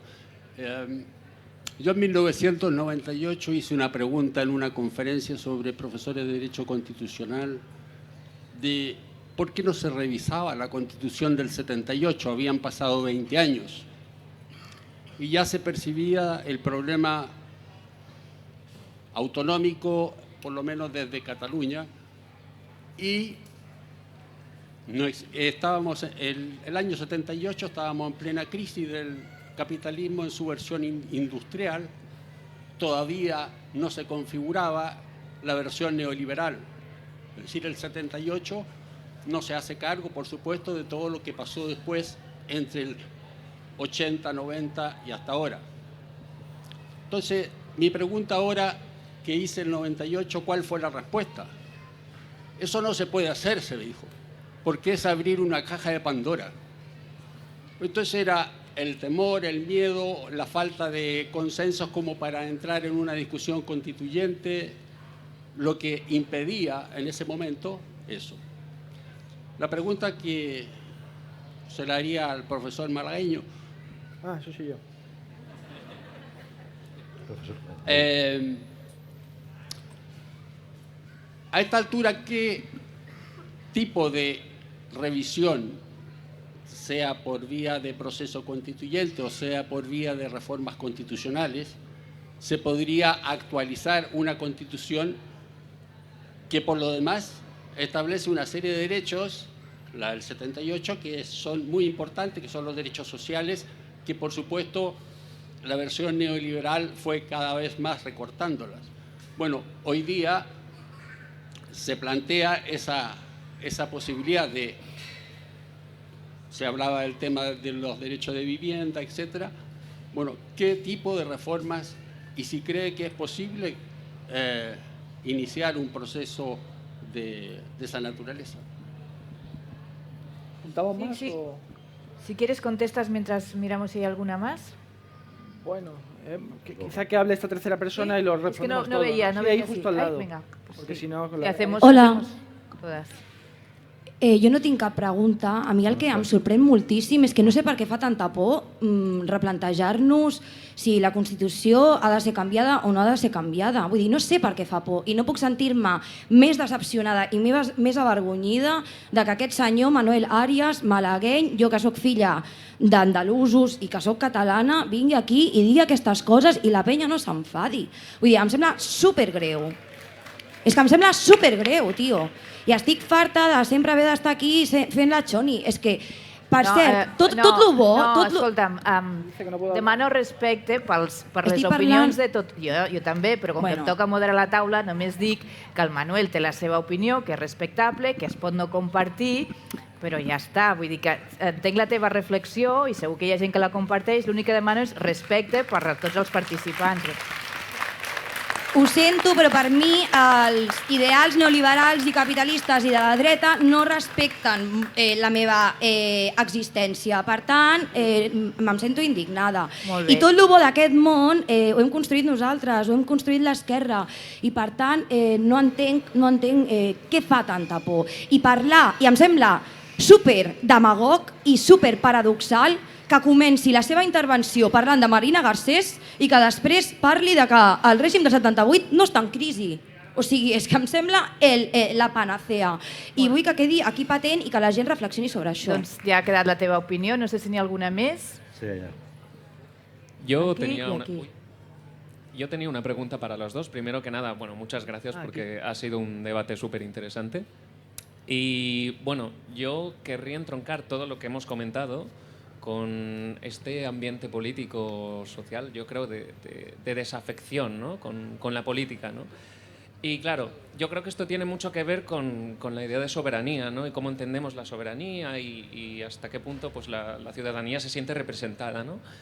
Entonces, en el caso de Xavier, yo entiendo que, claro, que si vamos a otra manera de entender cómo se escucha a la población, pues claro, a lo mejor esta desafección se mitigaría, ¿no? de alguna manera, pero querría preguntaros a los dos, también para conocer la posición de Manuel, ¿cómo veis este fenómeno de desafección política que pueda haber ahora, ¿no? Y bueno, de esta idea de que la política no sirve para nada, etcétera, etcétera? ¿Cómo plantaría cara a este problema la fe en la normatividad de Manuel y la fe en el reformismo y en el romper los esquemas de Xavier? Muchas gracias. Creo que había por aquí una pregunta. Sí, aquí. ¿Dónde está que no ve? Aquí ni había una. Ah, vale. Bueno, yo en primer lugar me he sentido violentada con la actuación de esta persona, porque desde el diálogo, desde el escuchar, desde las diferencias, se puede llegar a un entente siempre que nos olvidemos de lo nuestro y escuchemos al otro. Entonces, a mí realmente esta persona me ha violentado mucho, la que acaba de arriba. I soc catalana, però la veritat, a mi no m'importa parlar qualsevol idioma. Se oye bien. Me siento fatal, pero siento, Manuel, porque yo puedo tener otras ideas, pero me ha parecido muy violento la manera de entrar. Más cornadas del hambre. Pero hay una cosa en cuanto al poder judicial, que sí que realmente está en discusión desde hace 4 años y que sale a cada momento. El otro día vimos en un programa de Cataluña, 30 Minutos, un programa sobre cómo escogen a los jueces en los Países Bajos. Entonces yo quisiera, no sé, me interesaría que lo vieras este programa, que hablan desde Holanda, y yo consideraría que culturalmente en este país, tanto en Cataluña como en España, nos falta muchísimo a nivel cultural y de aprender. Y quizá desaprender y aprender sería lo mejor, porque todavía no somos los mejores, ni muchísimo menos. Y desde la humildad y desde querer escuchar a los demás, que saben más que nosotros, podemos llegar a un entente en paz, porque la violencia no lleva a nada, simplemente a hacernos daño. Desde el diálogo, desde ponernos en la piel en el otro, sí que podemos llegar a algo. Y creo que no son momentos para violentarnos todavía más. Esto és el tema i, sincerament, m'he sentit molt mal. M'he sentit molt malament amb aquesta agressivitat. Doncs moltes gràcies. Crec que no en queda cap més, no? És que tenim els focus i no veiem... En queda alguna? Allà. En queda una i seria l'última, perquè si no, no podem respondre. Bé, com que estem parlant de democràcia, jo volia recordar que ahir, Xavi, aquí, ahir 14 d'octubre, no? 14 d'octubre de 2022, fa 24 anys que va morir assassinat per la policia el Jordi Martínez de Foix, així com 600 persones que van morir durant la maldita bona transició per una democràcia espanyola. Ho vull recordar la mort de tants madrilenys, de tants andalusos, de gent d'Almeria, de gent de bascos i de catalans que van morir lluitant perquè aquesta democràcia fos molt millor de la que tenim ara. I us informo que s'està creant, sobretot des de Madrid i des de Barcelona ho estem animant i us presentarem properament el col·lectiu d'Oblidats de la Transició. Estem parlant de familiars de 600 persones, joves estudiants, joves treballadors, que anaven des dels 16 anys, com el Gustau Muñoz, fins als 22-23 anys, que van ser assassinats impunement i que no s'ha esclarit absolutament res de la major part d'ells. Sabem noms i cognoms de la policia que ho va fer i no hem pogut resoldre ni el que va passar a la Guerra Civil, no hem pogut resoldre una monarquia antidemocràtica com la que tenim, no hem pogut resoldre els morts de la transició. Hem de lluitar per no oblidar-nos d'aquestes situacions i tirar endavant, però sense oblidar-nos d'aquesta situació. Anem ja amb les respostes perquè anem fatal de temps. ¿Te acuerdas las preguntas o te las recuerdo Bueno, más o yo? menos. Vale. Más o menos. Bueno, gracias por las preguntas y acepto con deportividad las recusaciones existenciales.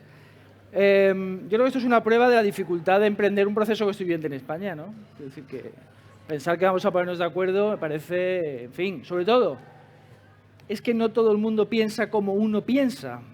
Entonces, cuadrar esa pluralidad tan extrema que se da inevitablemente en todas aquellas sociedades en las cuales hay un grado suficiente de libertad es muy difícil. Y por eso los procesos constituyentes, bueno, pues a ver los haylos, pero también son raros, ¿no? Puedo estar de acuerdo con eso, ¿no? Yo creo la defensa que usted ha hecho de la normatividad, del Tribunal Constitucional, me parece muy pertinente, ¿no?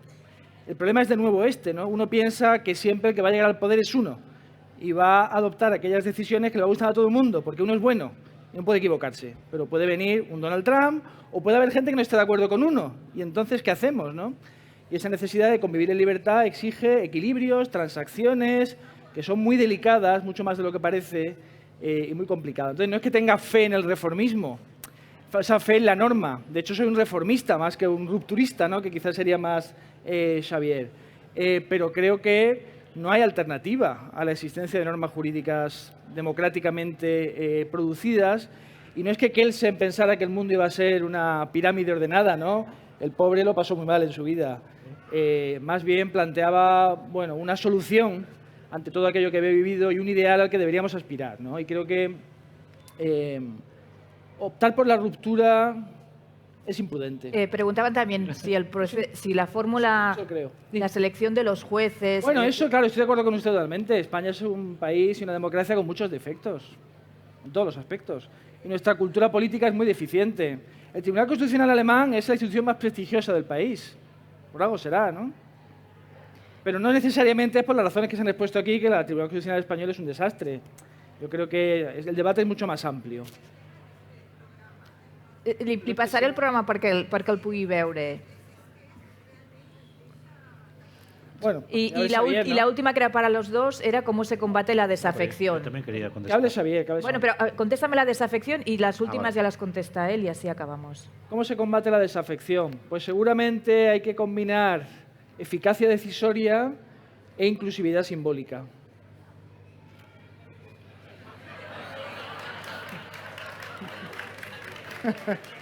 No, yo... La versió Es curta, decir, de tot. No, yo la impresión de que yo estaba en contra de las normas, no. Es decir, yo estoy muy a favor de la ley de 8 horas que conquistaron los obreros y las obreras de la canadenca. O estoy muy a favor de las leyes de sufragio universal, efectivamente, de derecho a la mujer. Y creo que la parte de derechos sociales que se conquistó durante la transición la conquistaron no los juristas, no los tribunales, la conquistó la gente luchando. Pero si esa gente... No, y que eso quede codificado, estoy a favor. Ahora bien, pensar, para mí, que la norma en sí mismo está por encima de los problemas de legitimidad democrática acaba destruyendo la propia norma. Acaba convirtiéndola en una forma de autoritarismo. Y lo mismo que tú planteabas del tema de los controles de constitucionalidad. Yo no tengo tan claro, una cosa es que tiene que haber tribunales constitucionales, no tengo tan claro que los mecanismos que se están utilizando en el Tribunal Constitucional Español, o sea, por ejemplo, te voy a poner un ejemplo. Aquí en 2000, ¿qué pasa? El 2006 que se aprobó el Estatut. Sí. 2006 se aprobó el Estatut, ¿sí? El discurso que se hacía en ese momento es que se rompía España.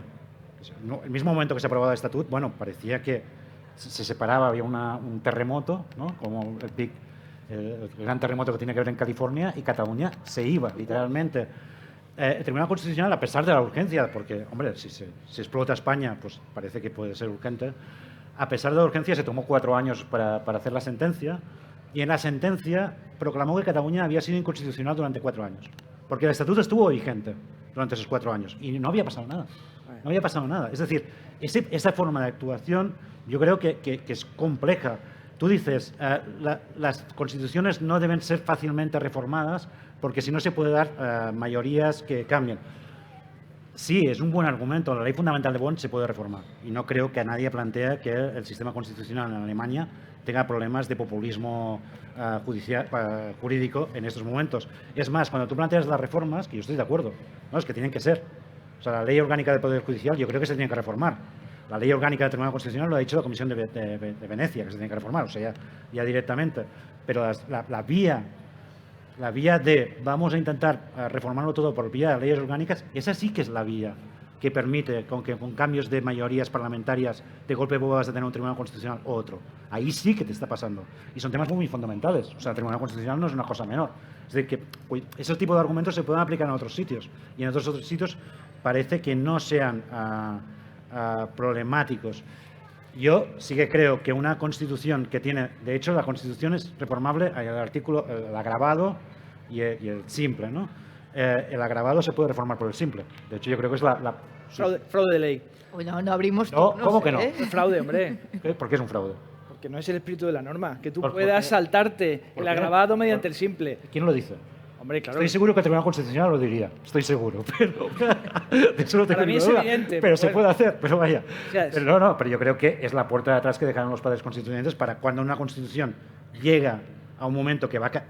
o sea, yo cuando digo esto de que puedo entrar en bloqueo, no digo que entre en bloqueo mañana mismo. Ya. Pero para mí es muy evidente que una Constitución que no se reforma con todos los cambios que va a haber va a entrar en bloqueo. Es más, como dice Pérez Royo, es la tradición constitucional española. La tradición constitucional española es que las constituciones se caen. Ese es el único mecanismo que hemos tenido. Eso no quiere decir que no haya cosas que estén... No, pero ni que tiene que... Bueno, si estás haciendo un proceso constituyente es porque defiendes una nueva constitución. Pero y el tema de la desafección.